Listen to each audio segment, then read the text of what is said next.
I asked David Ignatius to say a few words, just to understand whether he accepts the prize. When Ambassador Terzi first told me that I was the winner of this prize, he said, there's one thing I have to tell you. You'll have to go to Italy to receive it in Urbino, and you really will have to bring your wife Eve with you. It's just part of the tradition. So you know just how onerous this award is. And to think that Dustin Hoffman won this prize also. That's, so this is a wonderful evening for me. I thank Ambassador Terzi and Minister Sacconi. So many of my friends and family are here. It's special to win this award for two reasons that I want to mention. First, I love Italy. It is a long-standing personal weakness of mine that I have run off to Italy at every opportunity. Even I have vacationed in Rome, in Florence, I've been to Arezzo, we've been to Perugia, and now we're going to add Urbino to that list.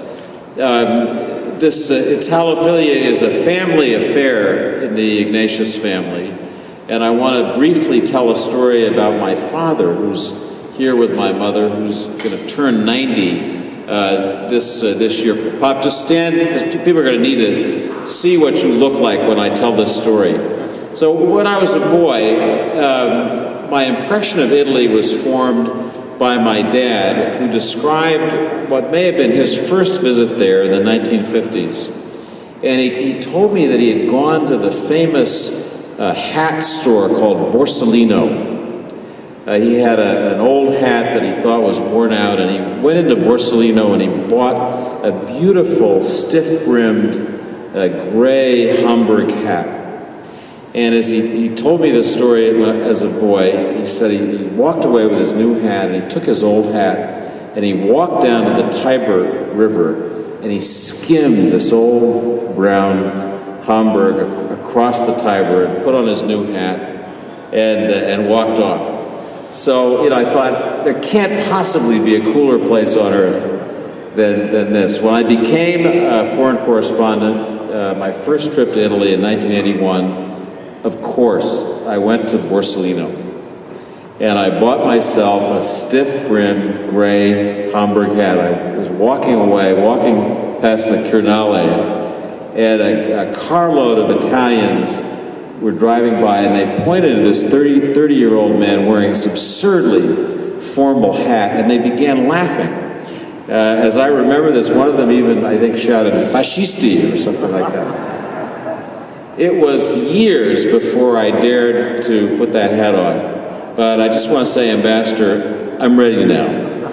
I'm going to take it with me when I go to Urbino.